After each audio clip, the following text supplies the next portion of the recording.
Start करते हैं set of and carry forward rules के साथ।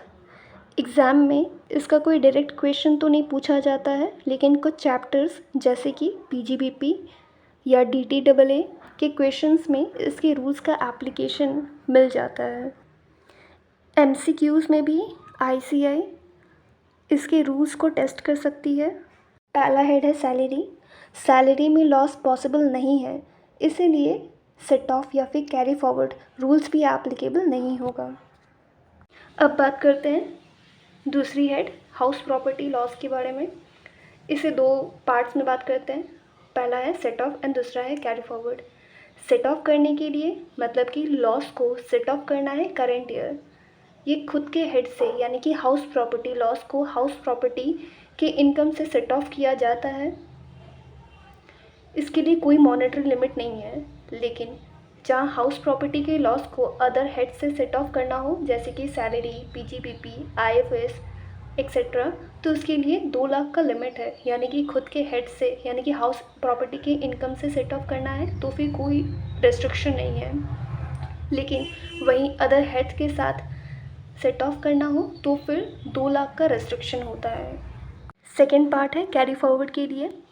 इसे 8 असेसमेंट ईयर्स तक कैरी फॉरवर्ड किया जाता है और कैरी फॉरवर्ड भी हाउस प्रॉपर्टी के इनकम के अगेंस्ट ही किया जाएगा।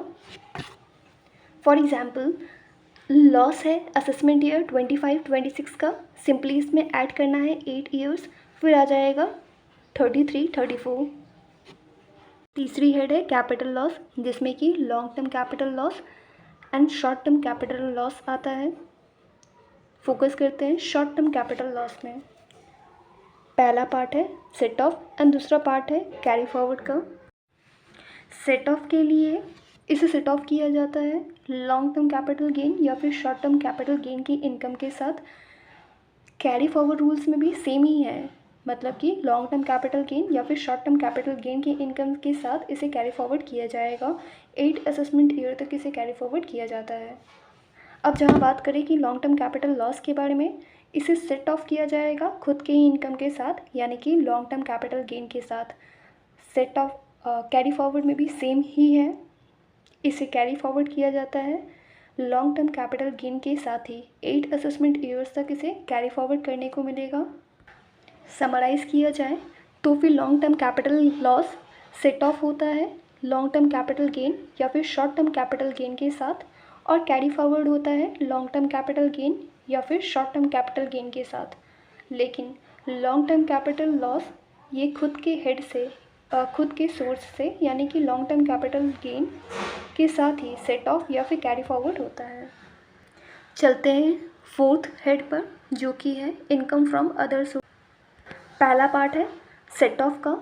तो सेट ऑफ इसे किया जा सकता है किसी भी हेड के साथ, किसी भी हेड यानी कि सैलरी, पीजीबीपी एक्सेट्रा। इसे कैरी फॉरवर्ड करना अलाउ नहीं है। ये हो गया इनकम फ्रॉम अदर सोर्सेस। अब हमारा आखिरी यानी कि फिफ्थ हेड, जो कि है पीजीबीपी। फोकस करते हैं owning and maintenance of resources पर। पहला पार्ट है सेट ऑफ। सेट ऑफ में इसे सेट ऑफ किया जा सकता है खुद के ही सोर्स से यानी कि owning and maintenance of resources के इनकम से ही इसकी लॉस को सेट ऑफ किया जाता है। जहाँ कैरी फॉरवर्ड की बात की जाए तो इसे 4 असेसमेंट ईयर्स, 8 नहीं 4 असेसमेंट ईयर्स तक कैरी फॉरवर्ड किया जाता है और owning and maintenance of resources के इनकम से ही इसे कैरी फॉरवर्ड किया जाता है। अब देखते हैं स्पेक्युलेटिव लॉसेस को। पहला पार्ट है सेट ऑफ। इसे भी खुद के ही सोर्स के साथ यानी कि स्पेक्युलेटिव लॉस को स्पेक्युलेटिव इनकम के साथ ही सेट ऑफ करने को दिया जाएगा। इसमें भी कैरी फॉरवर्ड किया जाता है 4 असेसमेंट ईयर्स तक, 8 नहीं 4 असेसमेंट ईयर्स तक किया जाता है।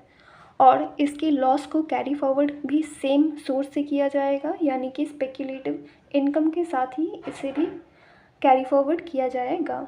फिर आते हैं तीसरी सोर्स यानी कि स्पेसिफाइड इनकम पर, जो कि सेक्शन 35 AD में जितनी भी लिस्ट दी गई है उसके लॉस से रिलेटेड यहाँ बात करते हैं।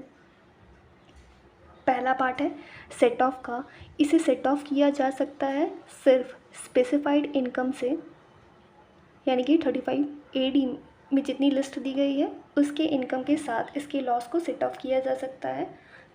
सेम ही सोर्स के साथ किया जाएगा और इसे इनडेफिनिट पीरियड के लिए कैरी फॉरवर्ड किया जाता है। जितनी भी लास्ट 3 सोर्सेस है पीजीवीपी की वो सेट ऑफ खुद के सोर्स से ही होगी और कैरी फॉरवर्ड भी खुद के सोर्स से ही होगी। हाँ, बस स्पेसिफाइड इनकम में टाइम पीरियड कैरी फॉरवर्ड का अलग है और बाकियों में 4 असेसमेंट ईयर्स तक था। इसमें 4th पॉइंट है अदर लॉसेस, यानी कि owning and maintenance of resources या फिर स्पेसिफाइड लॉसेस या फिर स्पेक्यूलेटिव लॉसेस के अलावा जितनी भी लॉसेस है कवर करती है। पहला पार्ट है सेट ऑफ का एंड दूसरा पार्ट है कैरी फॉरवर्ड का। फिर ओनिंग और मेंटेनेंस ऑफ रिसोर्सेज या फिर स्पेक्यूलेटिव इनकम या फिर स्पेसिफाइड इनकम के साथ इसे सेट ऑफ किया जा सकता है। सेकेंड पार्ट कैरी फॉरवर्ड के लिए इसे 4 असेसमेंट